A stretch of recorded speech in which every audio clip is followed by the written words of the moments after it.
Hear the stories of men and women switching hustles and escaping the odds through entrepreneurship after prison. Not only will these stories inspire you, but also unlock business tips for financial freedom. Let's get it. Welcome to Escaping the Odds, special episode sponsored by Stretch. And I'll explain a little bit who Stretch is. But we got Aaron Smith here in Dallas, Texas. Yes. Wow. Not in Chicago for once. Right. And in person, which is also quite cool during these turbulent times of the pandemic still. So it's truly a pleasure to have you here in Dallas visiting us and doing this episode together. Aaron. Absolutely, thank you. A little bit about me. I'm co-founder and co-CEO of Stretch. We are a financial services company helping formerly incarcerated people get free banking services and find work fast. I like that. You know how important that is. Very honored to partnering up with you to talk about money, which is a bit of a different nuance to what you typically talk about entrepreneurship and having entrepreneurs as guests. But this is the so-called money tracks. And the tables have turned, so I get the chance to interview you for once and have a conversation so your listeners and audience can actually learn about you. Yeah. What was your path to get to who you are today? Thank you for the opportunity for allowing me to do that. So I want to start off a little bit about your background. If you can talk to us about when you got out and how many years you served. And how was it when you first walked out of those gates, in the first kind of like few days, few weeks out of the prison? Yeah. I would love to hear how your emotions were and how the world looked like to you. Yeah, you're taking me back, right? Those emotions are kind of coming back to me. Reflecting a bit. Absolutely, yeah. I was incarcerated I was sentenced to 12 years in federal prison. Go back a little bit further than that. Born and raised on the south side of Chicago. I always had this entrepreneurial spirit. I always value education. My household valued education. However, I grew up in the inner city of Chicago, right? South side gangs, drugs, you name it, right? So that was around me. So as I look back, that influenced me, right? Most of the people that were around me were involved in some kind of drug gang culture. Your friends. Friends, family, right? Close relatives. And so that led me down that path to that whole drug culture, not as a user, but I looked at it as just another product, right? Although it was illegal, it was a way for me to make money. But I also value education too at the same time. So I knew that I would go to college and become a successful businessman. And so the drug trade for me was a way to get in and get out. So I thought, right? But then I became addicted to the lifestyle and addicted to the money that came in, just as the addict or the user was addicted to the drugs that I was selling. And so that eventually led to... Did you yourself also use as well? Or no, I didn't. I smoked marijuana every now and then, but like drugs wasn't... Right. Yeah. I think in our culture, like where I grew up, like the crack epidemic and the heroin epidemic was so big. We've seen so many people that kind of succumb to that, where I knew that, drugs, that's not my thing, right? Although I'll sell it, right? So it didn't make sense. But at the time, my mind was warped, and so that's where I was at. So it led to that 12-year federal sentence as a first-time offender, myself and like 47 other people for a heroin operation in Chicago housing project. And so that really changed definitely the trajectory of my life, right? How old were you then? I was 25 when I got indicted, wow. and I was on bond. I went to prison when I was 27. I came home when I was like 37. So about 9.5 years of incarceration. But that time away really got me back to the essence of who I was. Like I was this cool kid, you know what I mean? I was an entrepreneur, right? I wasn't driven, motivated, right? Ambitious, right? And my ambition just led me down the wrong path. And I got stuck in the game. I got stuck in the monies that we were making, and I didn't really see anything else for me to do, right? This was easy, and I was good at it, quote unquote, right? Not good enough not to get caught, but I was nevertheless, I was good at it. I did my job, quote unquote, where I was innovative, right? And so, again, I didn't look at selling drugs as it was illegal because everybody was doing it, right? And it was just so smooth, like the operation, everything was just, couldn't go wrong, right? So I got arrogant. And so eventually, of course, I got caught. But while I was away, I got back to like who I was to learn to dream again. Yeah. And got in my word, got my faith together in God, and that really kind of helped change my life. But while I was away, I met so many great men, right? Great men of business and just character in general. And I learned business from another level. because I had the opportunity to be mentored by a lot of white collar offenders that I was incarcerated with. And so it allowed me to start thinking about money differently and my relationship to money, and also business differently as well too. So before we go into that inside prison, Yeah. and how you started shifting your mindset about money and maybe your future, Yeah. was it ever just about money when you did the drug operations? You know, did you save up the money? Did you Yeah. spend the money? How did you think about the money aspect of it, or was it also you felt productive? You know, you were like working and you Yeah. were seeing results, and the money was just the results. Yeah, You know? that's an excellent question. It was both. Initially, it was the money, but after a while, it was the lifestyle that kind of came with it. You were busy, I'm I sure. was busy, yeah. right, and I was productive, and I had a quote unquote great product.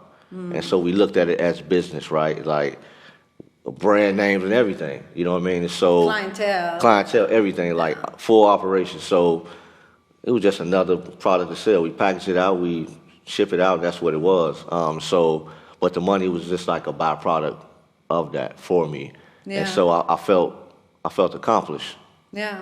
Felt accomplished. And that's the interesting part. You always go initially for, oh, I want to make some money. And once you make some of it, then kind of it shifts. You know, for 'cause sure. You get some basics, and then you get sort of the gist out of, I'm productive and I'm good at this. Yeah, and you get greedy. And I could have left the quote unquote game a long time ago, had enough money to do so, but it's like, why leave? This is so easy. Exactly. Right? It's a hands-off approach, operations running. Hey, I could just sit back and collect. And so the feds had another idea for me. Well, it got stopped. You went into prison. Yeah. Now I want to understand those 9.5 years in prison. Obviously, there is a period of time where you got to get used to this new environment. Yeah, it's quite an adjustment, all the constraints and, you know, good people, bad people, you get to meet them all. Yeah. How did you start, like, think about your future specifically once I come out? How do I get my life back on track financially? Because I'm sure there's a lot of reflection, a lot of planning that already starts inside the prison walls. Yeah, well, I always had a money mindset, just getting it the wrong way. And so when I went to prison, I started preparing for my release day one. Oh, wow. I was looking for the exit on day one. Now, mind you, I had spent a couple years on bond, so I had the opportunity to kind of change my mindset and like really know that I'm going in the wrong direction, even though I know I'm going to prison for a long time. And so that was a whole nother thing to wrap my mind around. But once I was inside of prison, I said, okay, I have to work on myself, both all aspects of my life, spiritually, mentally, physically, emotionally. Like every day I did something, right, to kind of help kind of train this new behavior that I wanted to be able to kind of create. And so even the environment kind of helped me do that. Like the men that I was around, like I did not spend time with people that reminded me of anything that I came from. Meaning like that whole illegal mindset, like if you were talking about anything illegal, I got away from you, right? Because I couldn't be influenced again. I had to be influenced by people that I wanted to emulate or at least like take on their mindset. And so I spent time around people that were like... You naturally had that, because it seems to me some people like you come in and they immediately switch their mindset, and some they go down that rabbit hole, you know, and don't come out of it very easily. Yeah, and no doubt, like I had my times where I wasn't always just like straight and arrow in there, where I just like, you're gonna slip up and fall. Yeah. But for the most part, I was really planning to come home a better person and to think about money differently. Like I went from a savings mindset, like, okay, stack up all this money, right, to a mindset of, okay, I have to learn how to invest my money. Not only make it, but also make my money grow for me. And so that's when I got into like reading the Wall Street Journal every day, like faithfully. Oh, wow. Every day. So that's why I say like the environment was like, part of it was conducive for my growth, because the prison I was located in Minnesota, federal prison, they had a lot of programs there. So it was considered like a program yard. And so if you wanted to do better, you could do better, right? Unlike some other prisons where you had like a whole lot of distractions. And not saying that it wasn't distractions there, because it was, but I just chose to I found my lane and I ran in it, right? Yeah, and they had resources. And they had some resources there, right? And then my resources were like informal. Like I would meet people and I would find out that this person was a white collar offender. Like, oh wow, okay. I need to pull up on him. I need to pick his brain. And so that was my education, being around people like that, and it really groomed me for the success that I'm having now because I prepared for it back there. I networked while I was in prison. And so as I was saying earlier, I read the Wall Street Journal every day. I learned about different aspects of the financial markets, stock options. I started charting the S&P 500, so I really immersed myself in the financial industry market, just learned everything I could Did you about feel it. you met a lot of people also inside prison who actually knew a lot about economics, money? Yes. Oh, wow. Okay. Absolutely. Like it was school all over for me. I've always been a learner, so like they would teach classes about stocks, teach classes about real estate, you name it, But economics, from practitioners, from learning people that there. actually did it in real Yeah. life. And so this It's is so all. much more efficient than reading about it for years. Yes. You hear like 20 minutes from someone who's the master of it. There you go. And then now I was able to take what I was reading in the Wall Street Journal and have a real conversation with an investment banker and say, okay, how true is this? Like, what's to this? And then they took a liking to me, so we kind of built that relationship, and I really grew from a financial standpoint to the point now where I could trade in the market, right? I can trade options, and I can be, okay doing that and be well equipped because I learned this stuff while I was away. I prepared for it, so it wasn't like, overnight. I watched Self-taught, it wasn't like a YouTube video. Not saying you can't learn from a YouTube video, but this was like years in the making. Like been waiting on this moment for 9 years to actually do some of the things that I'm doing now. So inside prison, how was your money management there? Did you have a strict budget? Yeah. I understand families send money to their For loved sure. ones inside prison because everything costs money inside Yep. prison too.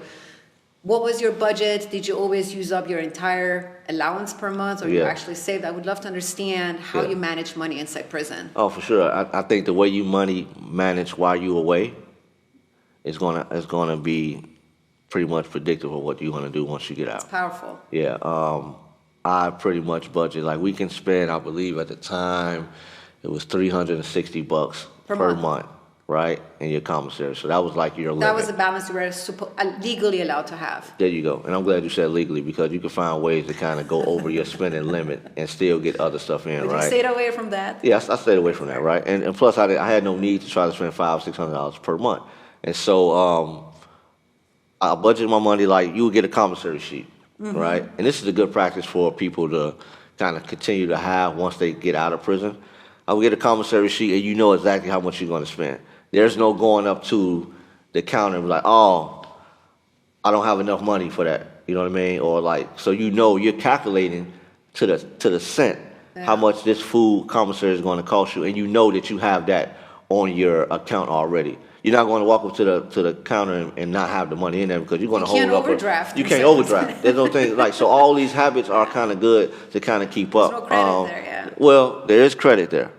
There's Really? credit, right? Yeah. And I'll touch on that, right? Yeah, keep it in your thought. Okay, cool. All right. So pretty much my management, I made sure that I stayed on, but I got like $120 per month for my job, and that was like penitentiary rich, right? I had one of the most coveted jobs in prison. I worked for like TrueLinks, which is like the computer system. So I wiped down the computers, changed the cords and stuff. I was like the lead in that, right? Yeah. Got $120 a month. Easy money, sweet, right? Plus I had a little money coming in. So probably about $300 per month coming in, which was like, I was okay. And I didn't spend the whole $300 per month. I would probably spend the phone at like $25 per month. You only got 300 minutes per month. So you have to learn how to budget your minutes as well. When you speak to family members. Right, so you get 15 minutes to call, and so I know like, okay, I'm gonna talk to this person for 7 minutes, talk to this person for 8 minutes. So you That's learn budgeting too, yeah. That's budgeting as well, and that's some of the things I would talk to the guys about because I taught money management and budgeting while I was away inside. And so like, hey, we're already doing this. We're already budgeting ourselves, right? We budget our minutes, we budget our money, so we have to keep that mindset once we release. And so I did that, and so that kind of kept me with a habit, and I saved money. The system allowed for you to save X amount of dollars, either per percentage or a round number that you wanted to kind of put to the side within the system to save your money. So if you had $300 coming in, you could say, okay, I want 30% of that to go into like this commissary trust fund for yourself. So when you leave, you have this money.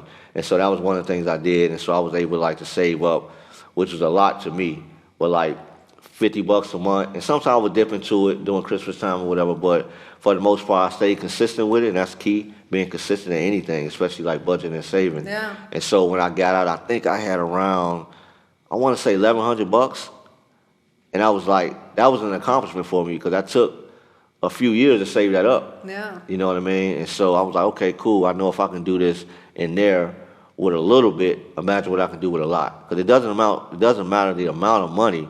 It's just like that habit. It's the habit and the behavior. It doesn't matter if you're making 300 or 3,000. If you cannot put away $10 from 300, $20, you're not going to put away money from 3,000. Now you hit it dead on the head. And so I knew that, and I wanted to create like these good habits and structure and routine, and that's what I extracted from prison.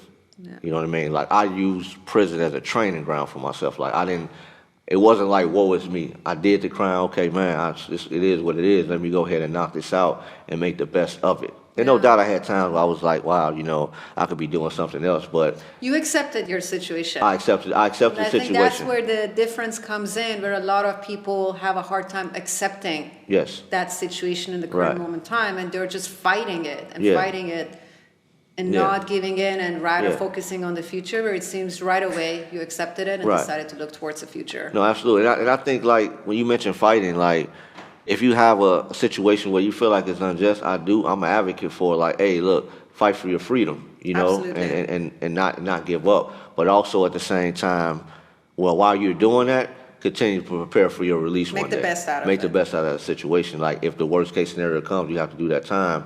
You have to do that time. And so I believe just early on, starting that bit off and like, okay, this is what I want to accomplish. This is what I want my life to look like when I get out.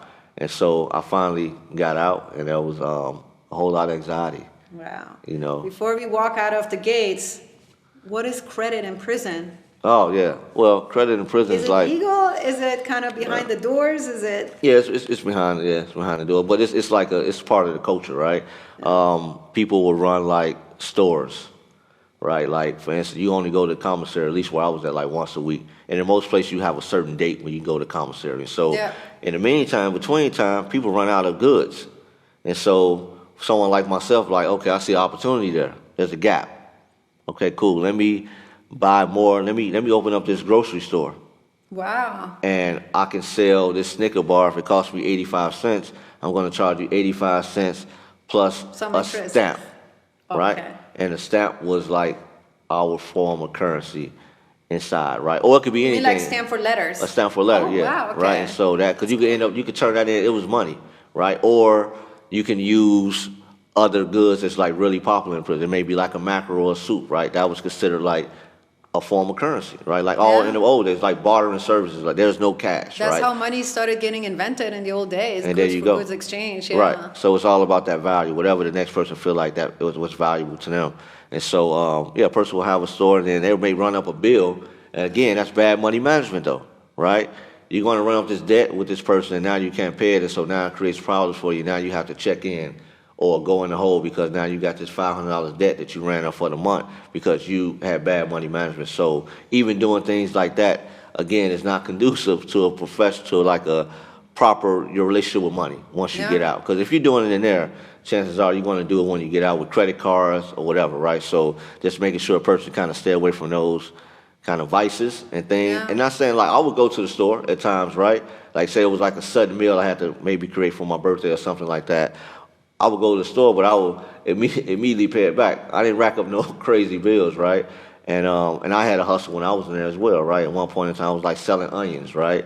Because I know people need onions, so I would just sell onions for a couple cents a piece. So that was like my little side hustle money, right? And it kind of kept the entrepreneurial, juices still flowing in me. And so for sure, the business mindset was there, right? Products have now shifted to different things. So just being able to just switch hustles and do something legal. Like I said, it was good practice for me. Very cool. So then, 9.5 years later. Yeah. You're walking out of those gates. You have close to $1,100 in savings Something like that, you're walking out with. Yeah. Feeling Explain good. to me those first few days. You're walking out. Yeah. How did you think? I'm sure there's so much going on in you. Things you have a plan of things you want to do right away versus longer term goals. But I just would like to understand, what are the first few things you did right away? Yeah. And then how did you start thinking about, okay, I need to make money, but there's also expense involved here and there, Yeah. paying for things. So talk me a little bit about how your experience was in those Yeah. first few days. Well, I'll talk about the first few hours first, right? That Okay. was like probably like the most freedom that I had felt during probably the first 6 months after my release. So I was released on a Friday, had on all white, and that was really like intentional because I was like this new being. I wanted to be like fresh and new. So I had my buddy Rashid. I'm like, hey, bro, I need you to send me all white everything, right? I'm starting over fresh Pants and new. and- Pants, shirt, everything. I felt like $1,000,000. So Seems like a Mexican wedding. yeah, right. So I got out, caught the bus, and like everything was just so new and fresh to me. It's like I had walked out these gates in 9 years. Like even seeing cars on the highway, I'm like I'm taking in everything. Like just like wow, just like it was like overwhelming too at the same time. But I'm trying to be cool, right? And so A lot had changed. a lot had changed, right? And especially once I got back to Chicago, I was like just anticipating it. And so I took the bus. No, I'm walking through Minneapolis because that's where the bus came into. I was in Minnesota. So I had a layover for like 6 hours. And I'm just like, what am I going to do with this time? Yeah, And so I'm just walking around downtown Minneapolis and just kind of like taking it all in. I sat down. I think I ate like some buffalo wings from a rooftop bar. I even tipped the lady. So everyone on their smartphones, I bet. Yeah, everybody is with their heads down. You know what I mean? And I find myself doing the same thing now, right? So that habit, right? Everybody's kind of walking and they're not paying attention or whatever, right? They're in their phone. When I left, smartphones weren't really around. And so I'm in a restaurant, I'm eating, I'm feeling good. I even tipped the lady like $20, right? I'm like, Oh, wow. I'm just balling, right? That's generous. I'm just 20 feeling good. bucks. I'm feeling good, you know what I mean? So I was like, hey, look, let me make your day. Like, this is the best day of my life, you know? So I want to kind of share that experience with somebody. Wow. And so just kind of taking it all in, I left there, just kind of walked around. I went shopping. I think I went to Nordstrom Rack, bought me a pair of Cole Haans, right? Were you modest, or you kind of went for, I was still always modest. wanted this brand? Yeah, well, I wore that brand when I was out previously, and so when I walked in the store and I said, like, let me get those, you know, and so I bought them. And I think Treated it was like, yourself, treated yeah. myself, right? Treated myself like, okay, cool, and so did that. Finally get on the bus and I get home, and like I had to report to the halfway house by a certain time, and so I'm really kind of like anxious about that because I don't want to show up late. I don't want anything to happen that can jeopardize me potentially going back to prison. And so Yeah. I made it to the halfway house, and that's where like the shock hit me. It was like, oh, you have to have an ankle monitor on. I'm And like, you didn't know whoa. about that. I'm like, ankle Oh. monitor, why? Like, I'm not like this threat, right? I just sold drugs, right? It was like, well, for some reason, the Bureau of Prisons felt like you're a safety risk. That I'm was like, one of nah. your parole conditions, or Well, were you not- released not- on parole, no, or no, you were not the released? federal system doesn't have parole. Okay. So I was got to the halfway house. They slapped this ankle monitor on me, and I'm like, wow. Felt like I being say, back in so prison. I was back in prison, and like for real, I was saying to myself, like, you know what? They can just send me back because I had a routine while I was in prison. I knew what I was going to do on a Wednesday at 2 p.m. I don't know what my life is going to be like now for these next 6 months while I'm in this halfway house. So they can just send me back. You know, I wasn't, even though I didn't tell them that, but in the back of my mind, you have these self-thoughts. It's like, yeah, I'll probably, at least time will go by quick for me. I'll get out and I'll be totally, fully free because I'm not fully free now as I expect it to be. And so they're like, okay, you can't go here, you can't go there. You have to meet with us every week. You have to give us a schedule to let us know where you're going to be going. You get like an hour free time once a week. You can only go to these designated areas. I'm like, oh my God, like it was How do more. you remember all those things? It was more restricted when I was in prison, you know, and so then I couldn't do some of the things that I wanted to do, right? Not anything nefarious. I just wanted to kick it, you know what I mean? I wanted to go see this or see that or whatever, and so I had to only go from A to B, B to C. Like Yeah. there's no deviating. If you did, potentially you'd be sent back. That's the last place I wanted to go, and so I had to learn to even shift my perspective as I looked at that. Like, okay, all right, well, maybe this is a way for me to really stay focused. You know what I'm saying? And so that's what I did. Like, I took that mindset that I had in prison, and I'm like, okay, I have to just kind of just focus and begin to get my credit right. look for a job, which I was going to do that anyway, but it really had me laser focused because I couldn't do anything else. I couldn't. It's amazing that that knowledge was there, though, that I need to go, build my credit. Yes. So you had those things already listed up. Already, because in your when I mind. came home, I had a list. I wish I had it with me today, like just to reflect To-do on it. list, yeah. Yeah, it was a to-do list like the first 30 days, what do you do? What do I need to get? The first 90 days, what do I need to get? The first, within 180 days, what do I So need what to were get? those few things The first- on your 30-day My to-do first, I list? definitely needed to get my ID. Didn't have a state ID. I need to get that. I needed to find a job or at least find some prospects on a job, right? I also needed to make sure that I opened up a bank account, right? I needed to pull Did you my... have a bank account before you went in, or you never had a bank account? So I had a bank account while I was away, maybe for like 6 months. It was a local bank that I was able to kind of set up a bank account with, but they ended up closing it down. So I just used the commissary system inside a federal system to Yeah. kind of save my money, right? Even though you could take it out when you want, just like a regular bank. So It's the same problem we keep hearing as we open bank accounts for Yeah. returning citizens, as some of them never had a bank account because Right. of the nature of their activities. There you go. Yeah, there's no need for it. Mistrust towards financial institutions and fees and charges. Yes. Others had, but they, over the time when they were in prison, were overdrawn because Yes. some of their subscriptions and services never got canceled. Yeah. And then the bank shut them down, basically. Right. So I was able to open up this bank account. That was one thing that I did. And I was like, okay, I have to get in some kind of a program to kind of be around the people that I was just around while I was away, right? Because I got so used to being around productive people. You wish you had stretched around. There you go, right? And so I was able to find a bank to kind of to work with through a program. And so that was like my first 30 days that I had to do. I think I got a job within the first 45 days because you didn't have any movement while you were in the halfway house. 'Cause Yeah. like for the first 2 weeks, you have to go through all these different orientations. So you're not leaving, at least where I was at, you're not leaving for the first 2 weeks. So Yeah. get used to it, that part You of it. can't really do interviews either. You and stuff, you really can't do a lot of stuff. And this was pre-pandemic. I can imagine what it's like now. So that was my first 30 days. And like, Was it a fair chance employer or just somebody who, No. not necessarily was, but took a chance on you? they took a chance on me. Like I sold myself, right? I like to say I was prepared. And I was prepared to like tell my story too. Like I didn't kind of sway from it. Like I was straight up front.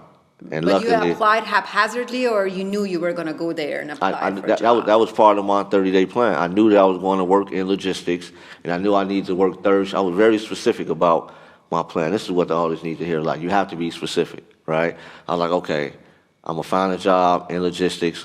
I'm going to be a dispatcher, because that was a little bit of experience I had before I was incarcerated. And I was like, okay, that's a job that I know I can do, right? Yeah. Even though I got these entrepreneurial dreams, I need to find something I know I can do that I'm going to stick with until my entrepreneurial dreams kind of get off the ground. I can fire that job. So I did that. Was pay a factor? How much Yes, you would get paid? absolutely, Okay. for sure. I knew I needed to make $17 an hour. And I kind of came up under that. I started making like $16 an hour, right? But I said I need to work third shift as well. I was like, I need my daytime to do the other things I want to do.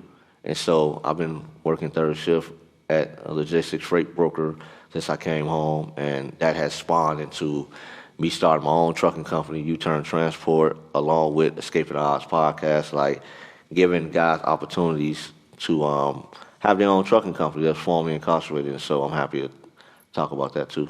That's very cool. So getting that first job in a matter Yeah. of 40-something days, a little Yeah. over 40 days. Yeah. We know in the industry, actually, for a lot of people, it can take months Yes. Yeah. until they secure that first job, how inefficient it is because they don't know if the employer actually hires formerly incarcerated or if they do from my record. Right. These are, I think, the things that now are getting better because more fair chance employers are actually looking at this workforce and Yeah. giving them a fair chance. What we do, for example, in Stretch, where we partner up with Honest Jobs, Okay. is individuals who come out, they can provide their conviction history, and the opportunities they see is truly tailored towards their conviction history. That Wow. means the job is open to them, so you don't get these nasty surprises where Gotcha. you submit a resume, Yeah.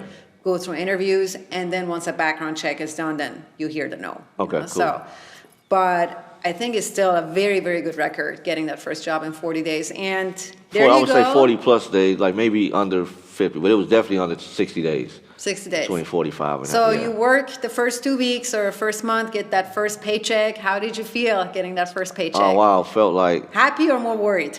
no, I was happy because now it's like, okay, one of the main things a person is concerned about when they leave prison, at least for myself and basically, is like a job. They want to make some money and they want to have a place to stay and they want a girlfriend. Right, right. But the third thing, That's wait, the basics, right? yeah. Yes, that's the basics, though, right? You know what I mean? They all want company too. Right, right. Yeah, they want companionship, right? But those first two things, that job and that place to stay, that's key.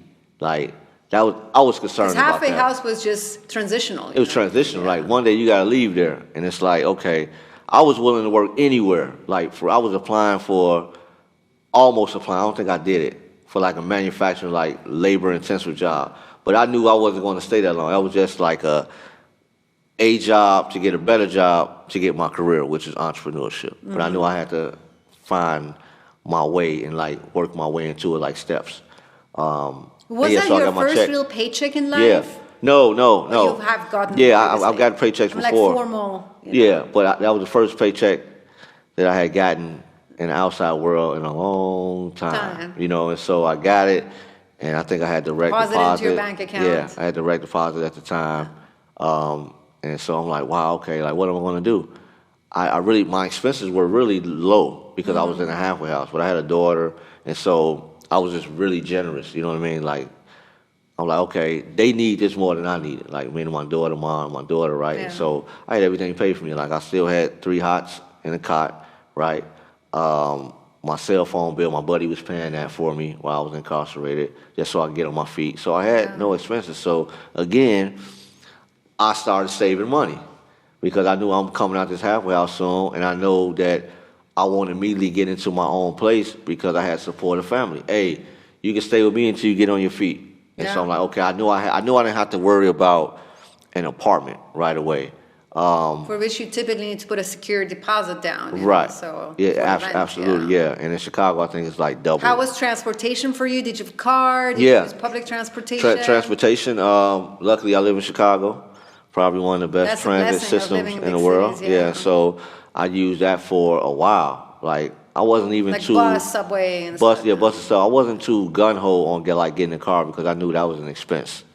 I knew that okay, if I got a car, You need insurance. I need insurance. And I definitely didn't want to get a car note right away because I was again building my credit up, and I was like, okay, I need to kind of wait on that. And luckily, my brother, he was able to give me a car just to kind of get around with, so I didn't have to. I had a really great support network, and that's That's a pivotal. blessing, yeah. Like for a person to come home, and so I had that, so I didn't have to have a car. So I had this money saved up, and I was like, okay, cool.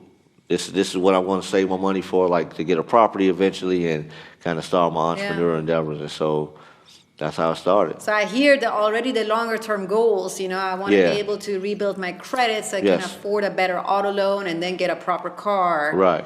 Rather, right now, if I went, I would be overpaying Overpaying, for absolutely. probably a lousy car anyways. Yes. Then I need housing, so I need some money for security deposit to get my own place. Yeah.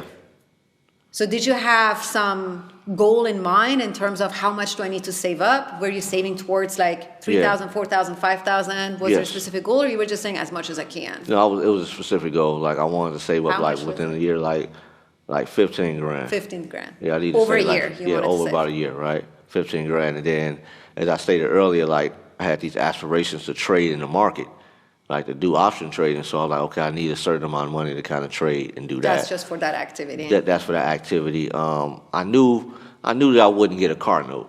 You know what I mean? That wasn't like the first thing I wanted to do. And then my brother had gave me a car, so I was cool with that. Just give me That was A not a to B priority. vehicle. You know what I mean? I'm not really trying to go get the flashy car. Eventually, that was the goal, right? But it's like I got my priorities first, right? I want to be able to make Necessity shit- rather than necessity than desire. desires, right? You know what I mean? Like I wanted to make sure that I had something else that was going to pay for that car note for that vehicle, right? I wasn't going to turn that into like when I'm stressing to make that car note.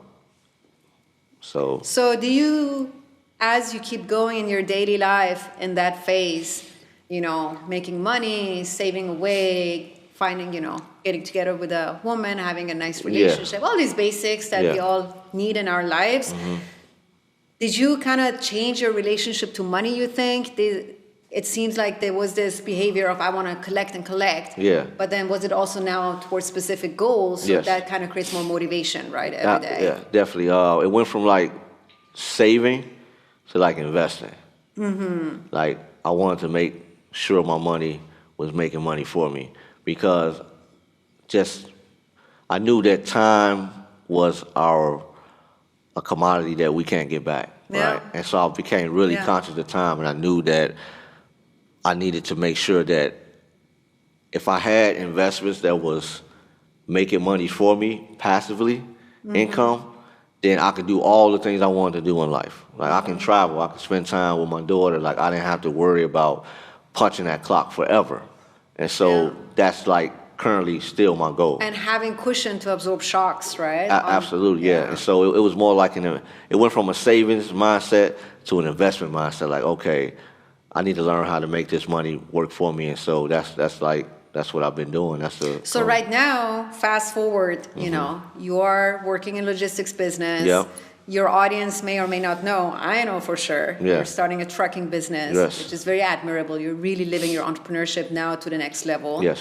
You're doing Escaping the Odds, which is kind of your creative side. Yes. So you got the real revenue generating streams in your life. You got Yeah. the kind of like, you know, self-indulgence and creative side.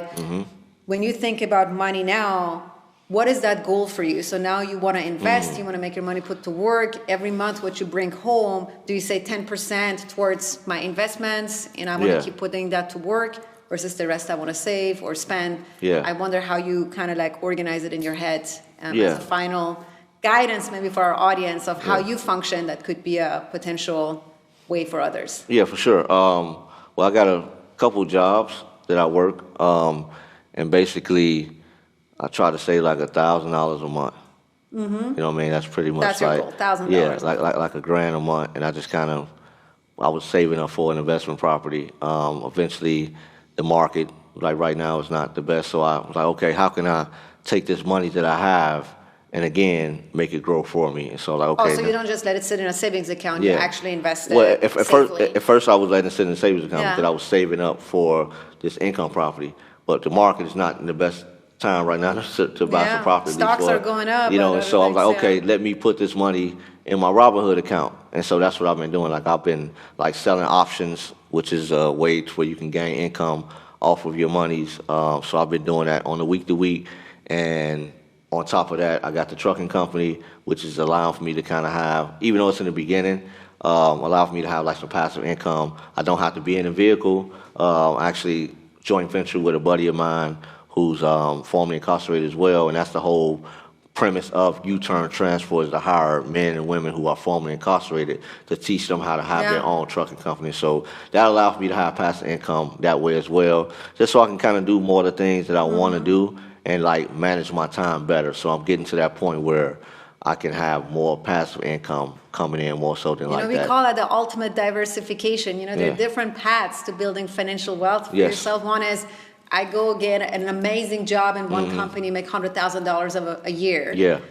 If you don't have that yet, what are the other diversified streams that I can get into to still, you know, supplement? Absolutely. Maybe the full-time job that I'm doing. So I love that. And nowadays, like, I'm so excited about the different forms of income that a person can kind of generate, like Turo, Airbnb. There's so many. I'm always thinking Uber, Lyft, like, you know, yeah. I'm always DoorDash. DoorDash. Oh, I've done DoorDash. I've done it all. You know what I mean? Just to kind of get me to a certain point where To supplement, supplement, right? But at the end of the day, I'm always thinking passive income, right? Because I know And you have a passive goal. income. Yeah, you have a goal. $1,000 a month is Well, your goal. $1,000 to save, right? But my goal, my number, like as you asked about earlier, is like I would love to be able to make passively, and I kind of battle with this number because I know that I've been around people that make way more and like I have the capability to make way more. But I would say passively $50,000 a month. That doesn't mean I'm going to spend $50,000 a month. My lifestyle doesn't call for that at all, right? I can You don't live need the on. Ferrari. No, I don't need the Ferrari. But if I wanted to get the Ferrari, I'm probably going to buy an investment that's going to pay for that Ferrari. It's never going to be from like work and earn income. Like to me, that doesn't make sense, right? Yeah. But I learned that in prison, right? From the people that were uber millionaires, right? They was like, hey, you allow for your your assets to pay for your liabilities. So that's always my mindset with that. And so, so 50 grand a month, that's a nice number for me, right? Am I going to spend 50 grand? No, I'll probably spend maybe 10 grand per month. And that's with everything, right? Like mortgages, the whole nine, family, kids, travel. And so I always will have that cushion, and you better believe that 40,000 that's left over, I'll be investing in something. So knowing how ambitious and driven you are, I can guarantee you the 50K 3 years ago was probably 10K. It was. And I will have this on file. It's documented. In 5 years, we're going to do a refresher of this same episode, and I will see what that 50K is then. And see what it looks like, right? Yeah, probably right. Well, the thing is also to be able to kind of help others, right? To be in a position like my ultimate goal is to be like this angel investor, right? So now I can invest in other people's ideas, right? Same way that people invested time in me, I can say, okay, I like the idea. I can connect you. Yeah, I connect the resources that I've been able to gather and the money to say, okay, to be able to push your product or service and make your dream come true. And so, but that's like the ultimate goal for me. Yeah, like the next stretch. There Founders, you could support them. Absolutely, That's what we got from our angels. One final bit before we say goodbye on this episode, which was such a fun episode to do right here in Dallas. What would you tell your younger self from 3 years ago, or maybe others who are just coming out of the gates and starting their reentry? What is that one piece of advice you would tell them regarding their anxieties about money? Oh, wow. Is that like, don't allow like money to consume your every thought? Because when you allow for that to happen, you're probably going to do almost anything to get that money, right? And that's what happened with me while I was on the streets. Like, there's probably wasn't too many things that I wouldn't have done, like to ascertain this certain amount of money and get this money go. But now it's like I have a new perspective on it, right? It's only a tool, right? Money is only a tool, right? Just like when I was incarcerated, like, we didn't have money, but we value other things, right? So make sure that you're placing the right, proper value on money, right? And understand this, that price and value is two different things. It's two different things. Thank you so much. Let's do this and that. Okay. Great to have you here. Thank you. Thank you. Thank you. Appreciate it.